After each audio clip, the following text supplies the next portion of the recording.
तो सियासत के दिग्गज धुरंधर कद्दावर नेताओं से आपको रूबरू करवाते हैं और सूबे के तमाम हलकों के सियासी हालात और किन मुद्दों को लेकर 2024 का चुनाव होने जा रहा है वो आपको बताएंगे। और आज पेवा हलके में पहुंचे हैं और पेवा हलके की सियासत के जानकार, पेवा हलके के मुद्दे से रूबरू जो व्यक्ति है, हमारे साथ जीत न्यूज़ के संपादक मंजीत जी मौजूद है। मंजीत जी यहाँ के मूलभूत सुविधाओं को देखते हैं, तमाम नेताओं की सियासत को देखते हैं और पेवा हलके में क्या कुछ हालात हैं, इनसे बातचीत करेंगे। मंजीत जी बहुत बहुत स्वागत है आपका। स्वागत।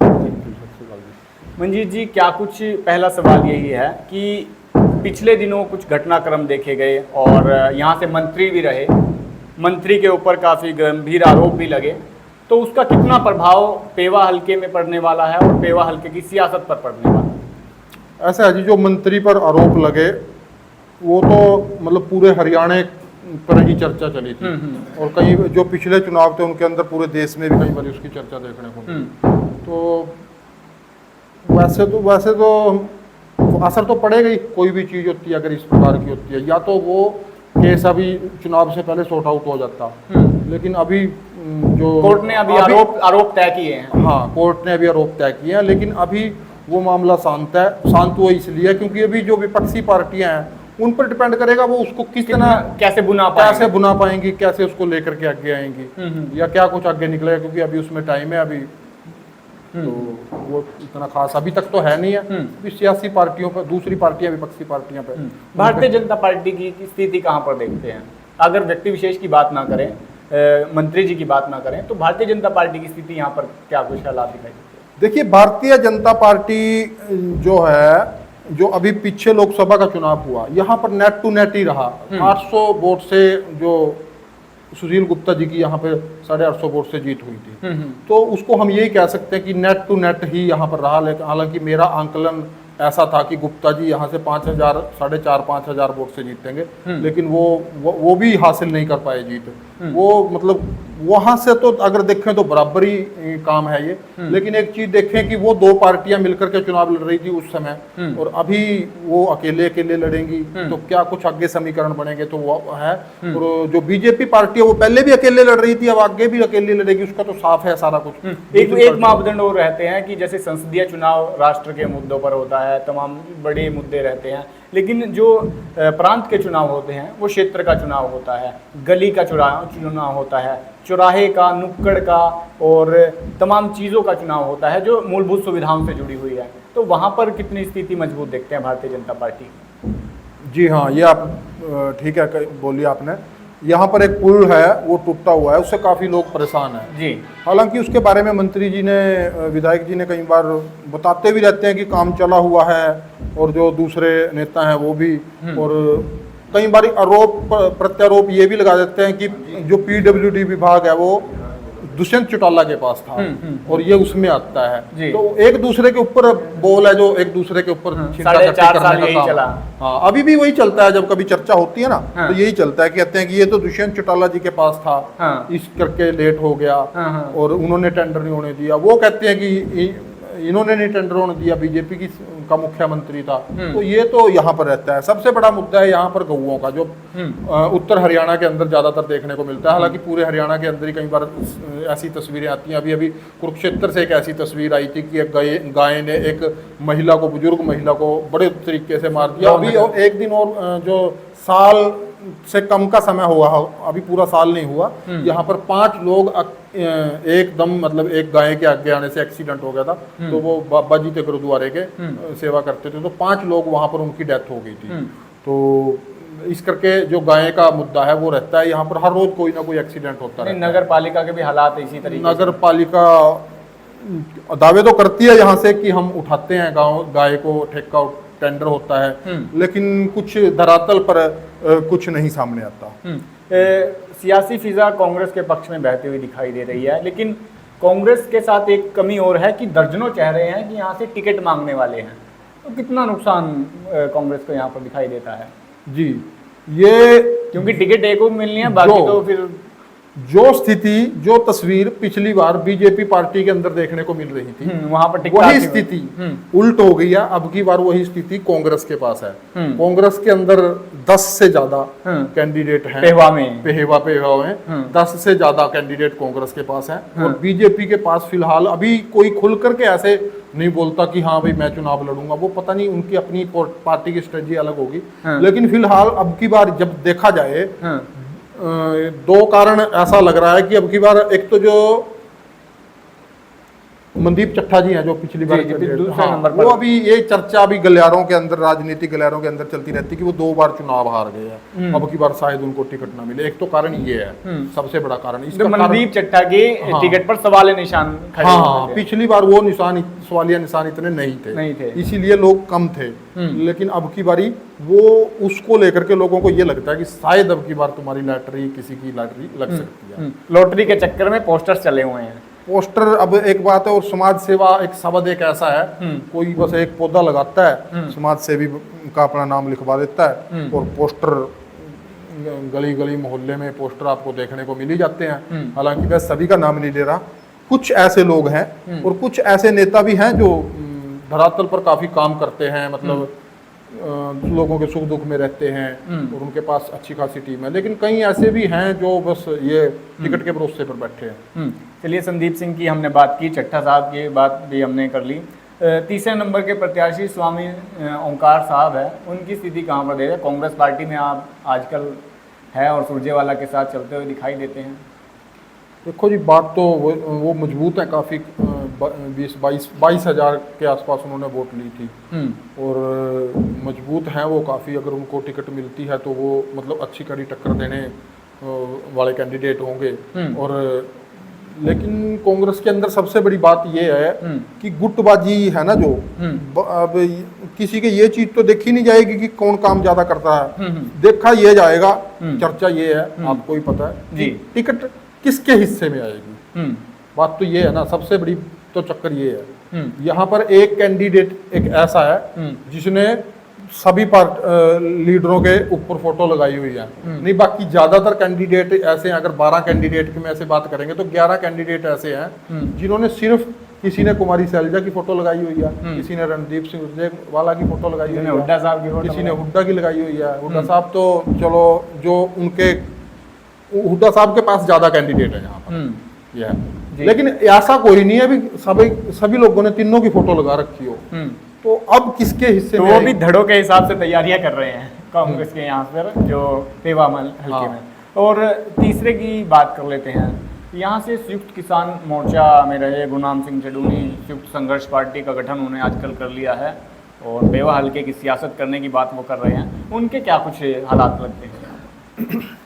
देखिए, अगर बात करें धरातल पर काम करने की, तो उन्होंने काफ़ी काम किए हैं। पेहवा के अंदर काफ़ी मुद्दे उठाए हैं, चाहे वो पीछे ये धान की फसल खराब हो गई थी तो उसके लिए पौध वगैरह तैयार करके दी थी, और ये पुल का मुद्दा उठाया था, उसके अंदर उनका अहम योगदान रहा था।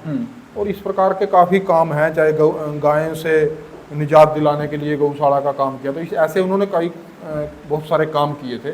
तो अभी वो उनको ऐसा लग रहा है कि शायद उनके कामों को देख करके उनका यहाँ पर अपनी राजनीतिक भूमि है जो उसको तलाश रहे हैं।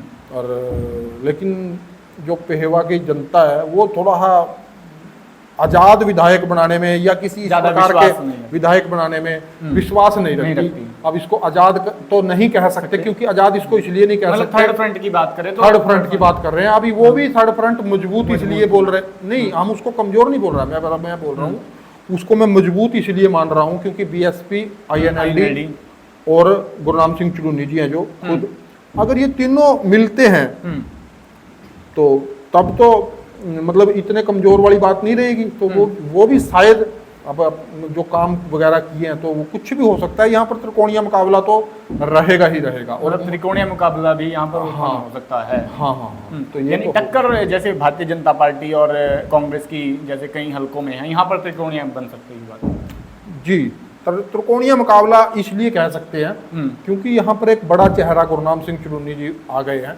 और उनके साथ में 2 पार्टियां हैं। अगर वो अकेले तो होते तो शायद इतना अभी जैसे लाडवा से उन्होंने चुनाव लड़ा था, लाडवा में क्या कुछ रहा, 1200 कुछ वोट उनको मिले थे, तो जमानत जब्त वहां पर हो गई थी, खुद चुनाव लड़ा था। हाँ, तो पेवा में क्या कैसे संभव है कि नहीं, लाडवा तो चलो आपने बहुत पुरानी बात कह दी, उससे पहले तो उसके बाद में तो पंजाब में भी चुनाव लड़ा, बिल्कुल आंदोलन के बीच में।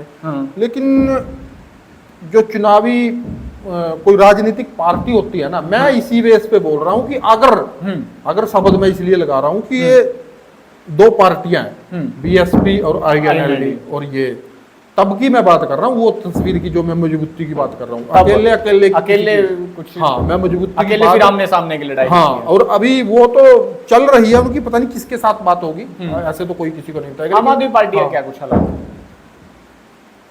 आम आदमी पार्टी का तो सिर्फ एक ये बात तो हम देखते ही हैं कि जो चुनाव लड़ा था पीछे, विधानसभा लोकसभा का चुनाव आया था, तो वो तो आम आदमी पार्टी अपना पीठ थपथपा रही है।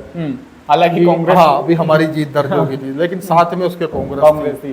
थोड़ा सा ये रहता है और पंजाब से सटा हुआ है, तो इसको लेकर के। और दूसरी एक और बात एक और बात मैं बताना चाहूंगा कि जो पेहवा विधानसभा के अंदर 2 नगर पालिका आती हैं, एक पेहोवा और एक इस्माइलाबाद के अंदर एक तो जिला परिषद का मेंबर चुन लिया था आम आदमी पार्टी के चुनाव चिन्ह पे जी, उनका जीत दर्ज करने में कामयाब रहे। और दूसरा उन्होंने अपना चेयरमैन बना लिया था नगर पालिका का, वो भी आम आदमी पार्टी के चुनाव निशान पर था। और तीसरा जो पेहेवा से चुनाव लड़ रहा था, वो भी आम आदमी पार्टी के चुनाव निशान पर चुनाव लड़ा था, और वो भी 55-56 वोटों से केवल वो हारा था जी। तो इसीलिए क्या कह सकते हैं, किसको कमजोर समझे, तो अभी उनको संभावनाएं दिख रही है। हाँ, वो पुरानी तस्वीरें हैं अब, क्योंकि और रिश्तेदारी है भगवंत मान साहब की, बताइए। चलो, रिश्तेदारी तो चलती रहती है। अगर रिश्तेदार वो होते तो सबसे पहले अपनी ये सड़क बनवाते जी, जो पटियाला से जो पेहेवा में आती है अपनी ससुराल में जी। तो मुझे नहीं लगता वो रिश्तेदारी वाला नाता यहाँ से रखना चाहते हैं जी। तो लेकिन हाल अभी 4 तारीख को यहाँ पर आ रहे हैं वो, तो हमें लगता है कि सबसे पहले तो वो सड़क बना देते तो ज्यादा बढ़िया रहता जी, आने जाने में आसानी हो जाएगी, आने जाने में आसानी रहती, तो फायदा होता दूसरे लोगों को। कि रिश्तेदारी तो एक परिवार के साथ होती है, ठीक है जी, और दूसरे लोगों को तो सिर्फ यही फायदा रहता है, उस रिश्तेदारी का फायदा कोई उठा सके, सड़क वगैरह बनाए, कुछ ऐसा काम करें। वो पंजाब के अंदर, हरियाणा के अंदर आके तो नहीं कुछ कर सकता, लेकिन पंजाब के अंदर तो उसके पास है 8-10 किलोमीटर का, तो कम से कम वो तो बना दे। वो तो उसने पहले ही संबंध तोड़ दिए वही ऐसी कोशिश, ये मजाकिया बातें हैं जी। तो चलिए, तो तमाम पार्टियों की, राजनीतिक दलों की बातचीत की और मुद्दों की बातचीत की, जैसे नगर पालिका की स्थिति क्या कुछ है, नंदी की बात की, आवारा पशुओं की बात की, और सफाई व्यवस्था की भी हालात किस तरीके के लगते हैं? सफाई व्यवस्था की हालात यहाँ पर है जो हैं, मैं गली गांव, मतलब जितने भी गली कुच्चे मोहल्ले यहाँ हैं, मैं सबको जानता हूँ, एक एक कोने को। जहाँ जहाँ पर जिस समय, इस समय भी जहाँ पर 4 लिफाफे, 4 पॉलिथीन अगर कबाड़ पड़ा है, वो यहाँ से भी दिख रहा है मेरे को, मतलब मैं इतने ब्रिक की नज़र से पेहवा को देखता हूँ। और जब नगर पालिका में इसको लेकर के बात करते हैं कि आप ये सफाई का व्यवस्था को क्यों नहीं कंट्रोल में कर पाते, क्यों इसको नहीं देख सकते, तो वो बोलते हैं कि यहाँ पर जो एम्प्लॉयज हैं, सफाई कर्मचारी हैं, वो जितने थे उतने ही हैं, और जो आबादी है और जो एरिया है पेहवा का वो बढ़ गया है, तो इसीलिए एम्प्लॉयज की कमी को वो आगे रखते हैं, हवाला देकर के वो करते हैं। हाँ, एक और कारण है कि जो गायें हैं यहाँ पर, जो गौवंश है वो घूमता है, उनको चारा डालते हैं लोग जी। तो चारा डालते हैं क्योंकि चलो किसी को भूखा भी नहीं उनको देख सकते, हाँ, तो वो वहीं पर चारा डालते हैं, सड़क पे ही चारा डाल देते हैं, तो वो वहां पर भी कबाड़ खिंडेगा, और वो चारा तो फिर वो गोबर वगैरह व्यवस्थित तरीके से, कुछ व्यवस्था नहीं है, कंट्रोल नहीं है, सिस्टम का वो कंट्रोल है जो, वो मतलब सिस्टम। अभी भी आप बस स्टैंड पे जाकर के देख लो, बस स्टैंड पे जाकर के देख लो, वहां पर पानी है जो वो आपको मिलेगा। आपको मतलब बस स्टैंड पे जाना है ना, तो जूते जराबे निकाल करके अपने बैग में डाल करके अंदर जाना पड़ेगा, ठीक है। और स्वास्थ्य व्यवस्था की बात करी तो यहाँ पर का जो स्वास्थ्य, जो नागरिक अस्पताल है, वो उसकी हालात इतने अच्छे नहीं है, बहुत खराब है। और एक नई बिल्डिंग बनाई है, एक भव्य इमारत यहाँ पर बनाई गई है, वो इमारत को शिफ्ट करने में भी कामयाब नहीं हो पाई सरकार, पता नहीं उसके काफी, तो चलिए छोड़िए, बनवा दो, शिफ्ट में नहीं कर पाई। हाँ, जब बारिश वगैरह आती है, वो उसमें पानी टपकता है, वो बिल्डिंग है इतनी बड़ी वो बिल्डिंग है वहाँ पर बनाई हुई है, और पता नहीं क्या कारण रहे वहाँ पर उसको शिफ्ट करने में नाकाम अभी तक रहे। तो देखते हैं, अभी तो फिलहाल तो ये तमाम चीजें हैं जो जनता देखेगी और इनको देखकर वोट डालने का काम जनता को देखना है कि किन उनका चश्मा है जो वो क्या चीज देख रहा है। क्या वो भारतीय जनता पार्टी का चश्मा पहन के वोट देगी, कांग्रेस का चश्मा पहन के वोट देगी, या मुद्दों को देखकर वोट देगी? नहीं, ये तो पार्टियों के चश्मे तो है ही है। उसके अलावा लंबर भी होता है चश्मे में। एक लंबर होता है कि बारीकी से देख करके वोट देना, एक होता है कि मोटा अपना गया और अपना, क्योंकि दिलवाया कोई भी बटन अपना दाब के आगे, जो सिर्फ एक दिन पहले का ही मुद्दा को काउंट करते हैं। और जो बाहरी मुद्दा है यहाँ पर सबसे बड़ा वो मुद्दा उठा रहे हैं अभी लोग जनता के बीच में, तो उसको नहीं बोल सकते क्योंकि जो लोकल कैंडिडेट हैं वो इसको उठा रहे हैं कि बाहरी नहीं होना चाहिए, ये नहीं होना चाहिए, वो नहीं होना चाहिए। जनता के बीच में अभी ये मुद्दा नहीं आया, मतलब इतने अच्छे से, यानी वो बुनाने की कोशिश कर रहे हैं कि लोकल फॉर वोकल, यानी लोकल के साथ जाया जाए। हाँ, लोकल के साथ जाया जाए। जैसे भारतीय जनता पार्टी ने एकदम से पैराशूट के माध्यम से यूं कहे कि मंत्री साहब को मैदान में उतार दिया था, तो इसी तरीके से पार्टियां बुनाने की कोशिश कर रही है या कैंडिडेट बुनाने की कोशिश कर रहे हैं ताकि टिकट को लेकर आसानी हो सके। जी, कमलजीत अजराना जी अभी शामिल हुए हैं, वो कयास लगाए जा रहे हैं क्योंकि मनजिंदर सिंह सिरसा जी हैं, वो उनके साथ तालमेल बनते हैं। ये कयास होते हैं लोगों की गली मोहल्ले के अंदर जो राजनीतिक चर्चाएं चलती हैं, वो ऐसी चर्चाएं हैं। अभी उन्होंने भी पोस्टर लगाने शुरू कर दिए हैं, तो ये पोस्टर हैं। अभी तो पहले तो लवे के फ्रेम आते थे, अब तो लकड़ के फ्रेम आते हैं। अभी देख रहा था कि बाहरी यही तो कह रहा हूँ ना, पहले तो पोस्टर पे थोड़ा बहुत खर्चा हो भी जाता था, अब वो भी लकड़ के फ्रेम आ गए हैं और खर्चा इन्होंने कम कर लिया है। तो पोस्टर बैनर अपना ये लगा देते हैं, नगर पालिका वाले पीछे से हटा लेते हैं। अभी तो 1 महीने से यही देख रहे हैं। जी, ओके भाई। तो पोस्टर वॉर भी यहाँ पर शुरू हुआ है, कोई अपने तरीके से पोस्टर लगवा रहा है, कोई पोस्टर लगवा रहा है, तमाम दोनों पार्टियां, तीनों पार्टियां गए। हाँ जी, पोस्टर का वॉर पूरा चला हुआ है। यहाँ पर एक चौक है, वहाँ वो कामयाब नहीं, मतलब कंप्लीट नहीं हो पाया, और सिर्फ वो अभी पोस्टर लगाने के काम आता है। बीच में आपने पेहेवा का जो मेन चौक है वो देखा होगा। तो देखते हैं सरप्राइजर क्या बीजेपी सरप्राइज देने के लिए जानी जाती है।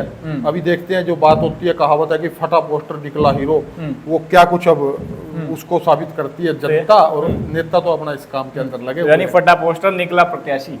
हाँ, ऐसा भी हो सकता है। नहीं, यहाँ पर हीरो निकलते हैं, हीरो निकलते हैं। हाँ, यहाँ पर हीरो इसलिए निकलते हैं क्योंकि ये भी स्टार थे संदीप सिंह जी, और जो दूसरे संदीप सिंह जी हैं, संदीप शर्मा जी, संदीप ओमकार जी, हाँ जी, तो वो भी निशानेबाज हैं। वो भी अपना निशाना लगा के बैठे हैं कि कहाँ पर क्या कैसे, मतलब तो चलिए, अब की बात 2024 में किसका निशाना चूकेगा और किसका निशाना सीधे गोल पर जाके लगेगा। फिलहाल पेवा हल्के की सियासत पर, पेवा हल्के के मुद्दों पर, पेवा हल्के के मूलभूत सुविधाओं पर बातचीत की मंजीत, जो जीत न्यूज़ के संपादक है। आपका क्या कुछ कहना है? कमेंट बॉक्स में राय देकर वीडियो को ज़्यादा शेयर करें और चैनल को फॉलो करना न भूलें ताकि तमाम अपडेट आप तक पहुंचती रहे।